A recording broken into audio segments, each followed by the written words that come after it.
An almighty war of words has broken out between Elon Musk and the Prime Minister, Keir Starmer, after Musk claimed on Monday that the violent riots sweeping the UK meant that, quote, civil war is inevitable. So the Prime Minister slammed the comments, claiming there was no justification for it. But the billionaire owner of X, formerly Twitter, hasn't backed down, has he? After hundreds of Muslim men violently attacked a pub and an individual man in Birmingham last night, Musk today took to the social media platform to ask the Prime Minister, why aren't all communities protected in Britain? He went on to brand Starmer two-tier. Remember when Starmer thought staying quiet was some kind of master strategy? Turns out silence only works when you're not getting clowned on live TV by Elon Musk, like a salmon stuck at a tech bro cookout with no escape in sight. Nothing screams strong leadership like getting verbally folded by a billionaire who treats basic manners the same way he treats Tesla deadlines. Optional at best. Now let's talk about Elon Musk.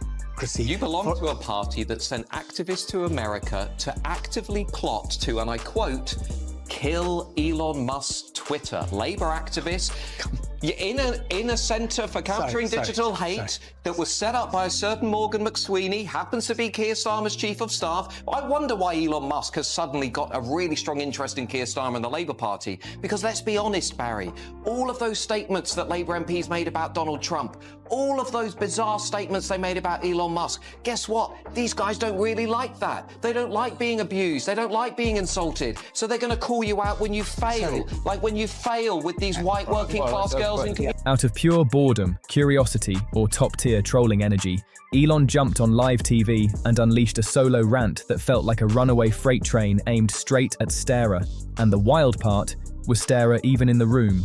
Of course not. Did that stop Musk from turning him into an intellectual punchline? And operates with the focus of a sugar-loaded squirrel. Not even close! Elon talked like Starmer was right there, breaking him down piece by piece while the cameras rolled and the internet watched. Meanwhile, Starmer was probably somewhere quietly alphabetizing Labour pamphlets or rehearsing how to say working people without sounding like a glitchy customer service robot stuck on repeat. Well, Danica, the boss of X or Twitter, Elon Musk, is in a brawl with Britain's Prime Minister, Sir Keir Starmer, who I must say is acting like a weak man trying to be strong during this crisis. Starmer tweeted, "We will not tolerate attacks on mosques or on Muslim communities," to which Musk quite reasonably replied, "Shouldn't you be concerned about attacks on all communities?" Isn't Musk right? Hasn't he put a finger on something that's angering the anti-immigration riders who talk about two-tier? Musk went full scorched earth mode right out the gate. He started with politics, then swerved straight into Starmer's economic plans like a Tesla on autopilot, heading toward a brick wall with zero warning lights. Then he casually suggested Starmer's entire leadership setup looks like a badly coded app that freezes the second you try to use it. Here's the real issue. Starmer leads like he's scared of getting a 1-star Yelp review. Every move feels overcautious, overpolished, and painfully safe. His policies don't feel bold or confident. They feel like a dusty 1996 PowerPoint with clip art and no clear point. Elon, meanwhile, treats subtlety like it doesn't even exist. Watching Musk go after Starmer was like watching raw chaos collide with damp cardboard. No hesitation, no filter, no pause button, just straight pressure on live TV. Let's talk leadership for a second. Starmer projects the charisma of a locked filing cabinet in a quiet office. He can talk for 20 minutes and somehow say less than a rushed celebrity thank you speech. Meanwhile, Elon is doing full mental gymnastics on international TV. Half the time he looks unsure which show he's even on, yet he still lands more hits than the entire Conservative opposition combined at PMQS. When Musk broke down Starmer's economic plans, he called them exactly what they look like. Confusing, flimsy, and about as inspiring as cold toast slapped between two more pieces of cold toast. Starmer's entire economic philosophy seems built around promising as little as possible. Smile politely, avoid specifics, hope nobody asks follow-up questions. It's like he took "don't rock the boat" and turned it into a full personality trait. Musk just pointed at the whole strategy and laughed, like someone watching a goat stare at a calculus textbook and pretending it totally makes sense. Reaction, Prime Minister, to a post by Elon Musk this morning suggesting that America should liberate Britain from a tyrannical government. Let me deal with the health crunch because it's really important. Look, in relation to that, I don't really have any comment on the particular comment that was made this morning by Mark. Let's be real for a second. Starmer's boldest economic move so far has been softly suggesting that maybe, one day, someone should possibly review something loosely connected to the budget. Not fix it, not change it, just review it at a comfortable distance. And don't even get started on energy policy. He keeps saying he wants to lead Britain into a green future, but he does it like someone terrified of offending a household kettle. He'll announce a vague commitment to clean energy, mumble something about long-term strategy, then quietly disappear like he's late for a lukewarm tofu dinner. Meanwhile, Musk is out here operating on a completely different planet. Solar-powered rockets, reinventing energy systems, launching satellites just because he felt like it before breakfast. One guy is whispering about gradual change, the other is building the future in real time. Now picture these two worlds colliding on live TV. One man earnestly explaining hydrogen buses like it's 2004, desperately trying to impress a panel of stern librarians who already made up their minds. The other casually talking about reshaping entire planets while ripping apart Starmer's climate agenda like a badly written high school essay. And then there's Starmer's legendary ability to dodge commitment. If fence-sitting were an Olympic sport, he wouldn't just win gold, he'd shatter the record, then set up a committee to debate whether gold was the right choice or if bronze felt safer. Brexit. He was for it, against it, maybe for a second vote, then suddenly fine with it as long as nobody asked follow-up questions. Britain, I kid you not, how can this be real? They are releasing convicted from prison in order to put people in prison for Facebook posts. To be fair, those are thing. Posts that criticize the government, so they have a good reason. They would actually, some of these posts that these ones I've seen, didn't actually criticize the government. Well, they were seen as sort of as hate speech. Because they noticed the society getting crappier and crappier with every year. There were migrant gangs in England that were gangs that would run around and prey on young girls. Some people found that objectionable. They were upset about that. And so they complained about it online and were sent to prison. That's all. Strikes. He supports workers, just not the inconvenient ones who actually want clear answers. Public ownership gets waved around like a warm, nostalgic promise. Plenty of approval sounds, zero binding, follow-through. It's comfort talk with no delivery date attached. Musk, by contrast, treats commitment like a sleep-deprived raccoon on a roller coaster. Reckless, chaotic, completely unfiltered. He charges headfirst into whatever idea grabs him that day. You might not agree with him, but at least he actually picks a direction and moves. Starmer, meanwhile, is still standing at the theme park gates, clutching a risk assessment, polling focus groups, asking whether roller coasters are electorally viable before even buying a ticket. And let's not ignore how Starmer, in all his majestic beige-flavoured centrism, somehow manages to irritate both the left and the right at the same time. He tells workers he's their champion, then quietly disappears the moment things get uncomfortable. The second a union asks for real action, he ghosts them like someone who sent one too many heart emojis. That's not leadership, that's a carefully planned disappearing act dressed up as strategy. Musk didn't need a 40-page dossier to cut through the act. He summed it up in one brutal sweep. Confused pandering wrapped in a Marks & Spencer suit, performing Shakespeare-level indecision on the Westminster stage. Starmer doesn't walk the line. He builds a full bureaucratic maze on top of it, then forgets where the exit is. And then there's the small issue of vision, or in Starmer's case, the spectacular lack of one. I think the number of people that have been arrested for just social media posts is bananas. It's in the thousands. Yes, several thousand people have been given prison sentences in the UK for social media posts where there was no explicit link to actual violence, but they just said it encouraged violence. Like, well, did anyone actually do anything as a result of that media post? Well, no. But they're just, and then they have a prison overcrowding situation in the UK, so they're quite literally releasing convicted people and putting people in jail for. His vision is like a fogged-up windshield in November, blurry, dull, slightly damp. He talks about progress, then rolls out policies so uninspired they somehow make beige look revolutionary, and that's why the contrast hit so hard on live TV. You had one man speaking in rehearsed caution, weighing every sentence like it needed legal approval before leaving his mouth, and the other speaking in raw instinct, saying whatever crossed his mind without checking if it played well in a focus group. Starmer talks like every idea needs permission before it's allowed to exist. He frames everything as a conversation, a process, or a future discussion, while the present just keeps sliding by untouched. It's leadership by delay, wrapped in calm wording and soft delivery. Starmer's Labour has not only become a headache to the British people. Now, Elon Musk has targeted Labour since they recently announced the painful October budget. Elon Musk didn't like Labour's implementation of the inheritance tax on the UK family farms, and criticised Keir Starmer's Labour for making those changes. On X, formerly known as Twitter, Elon Musk wrote, "We should leave the farmers alone. We owe farmers immense gratitude for making the food on our..." Musk doesn't wait for permission. He throws the idea on the table, flips it upside down, and forces everyone else in the room to react. That's why the moment felt so lopsided. One side was debating tone, the other was dominating attention. And attention matters.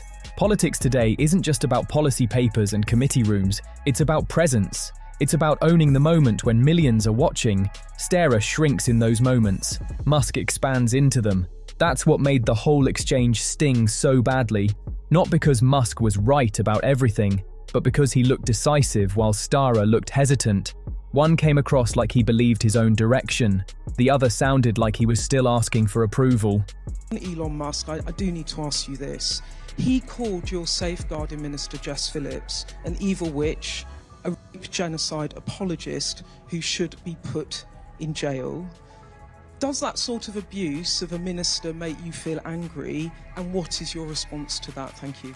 On the question of Elon Musk, look,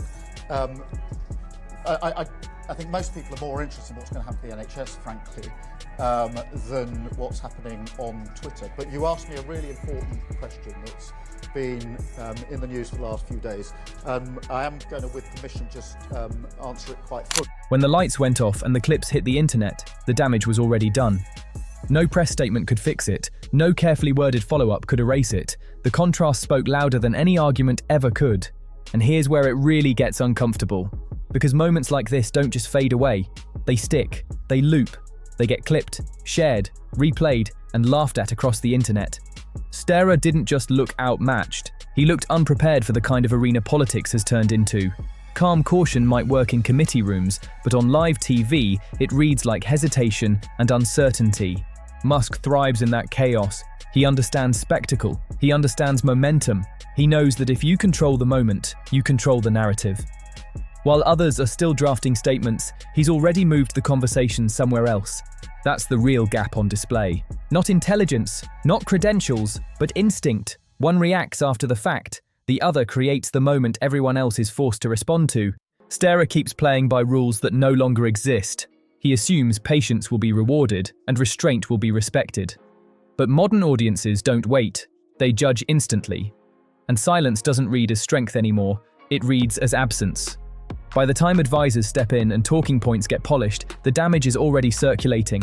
Screenshots, clips, commentary, the story's written before he even shows up. Just held your second Cobra in 2 days. Is that a sign of how worried you are about the situation? The Cobra meeting was to coordinate our response to the disorder. And I made it very clear on a number of occasions that those involved will feel the full force of the law. So we coordinated, we went through some of the numbers. Over 400 people now have been arrested, 100 have been charged, some in relation to online activity, and a number of them are already in. That's why this exchange mattered so much.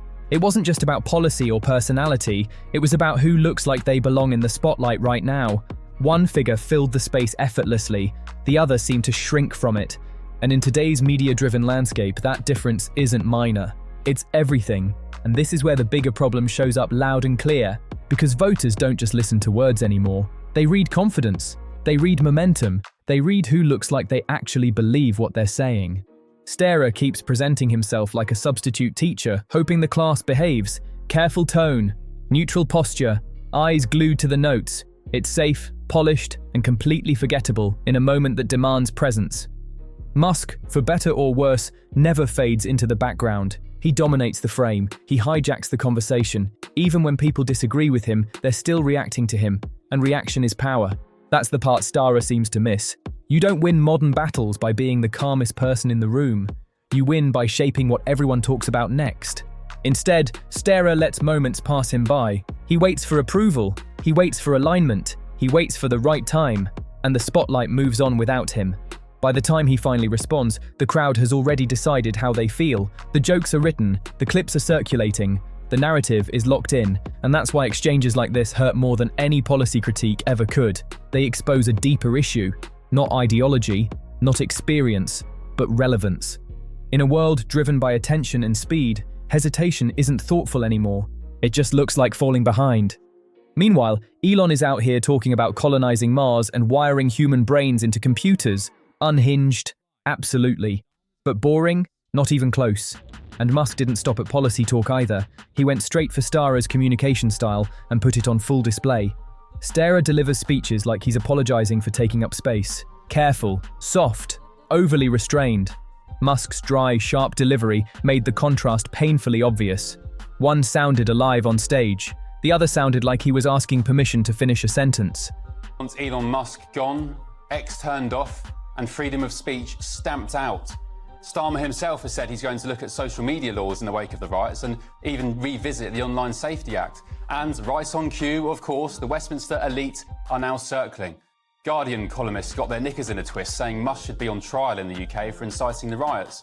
And Keir Starmer's champagne socialist biographer, Tom Baldwin, called for regulation of social media platforms, even saying free speech was not absolute. Make no mistake, the minority racist idiots who caused the worst of these riots have opened the floodgates for a power grab of our civil liberties under this Labour government. And it's a crying shame that it's a US-based South African who's the only one with the balls to stick up for British. Without saying it outright, Musk basically suggested Starmer has the stage presence of a malfunctioning GPS. Constantly recalculating, slightly off course, never inspiring. Starmer's speeches are the political equivalent of boiled cauliflower, technically nutritious, completely joyless. Musk held that up to the spotlight and asked the question everyone was already thinking. Is this really the guy you want steering the UK through economic chaos? The silence after that question said more than any debate ever could. Even some Labour supporters look at Starmer like he's a temporary placeholder, a stopgap, a stand-in, someone holding the seat warm until a figure with actual pulse and presence shows up. Musk didn't need a political science degree to clock that. He flipped on a camera, connected the dots, and delivered sarcasm like he was inventing it in real time.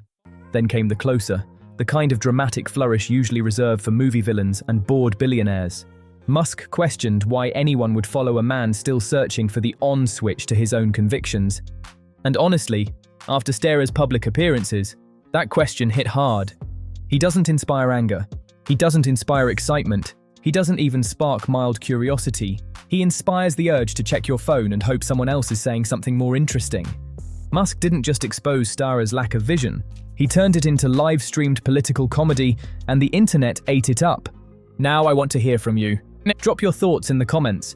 Do you think this moment actually sticks, or does it blow over like another news cycle? Hit that like button if this breakdown hit. Share it with someone following the drama. And if you're new here, subscribe so you don't miss what's coming next. There's another video waiting for you on screen right now. Tap in, and I'll see you in the next one.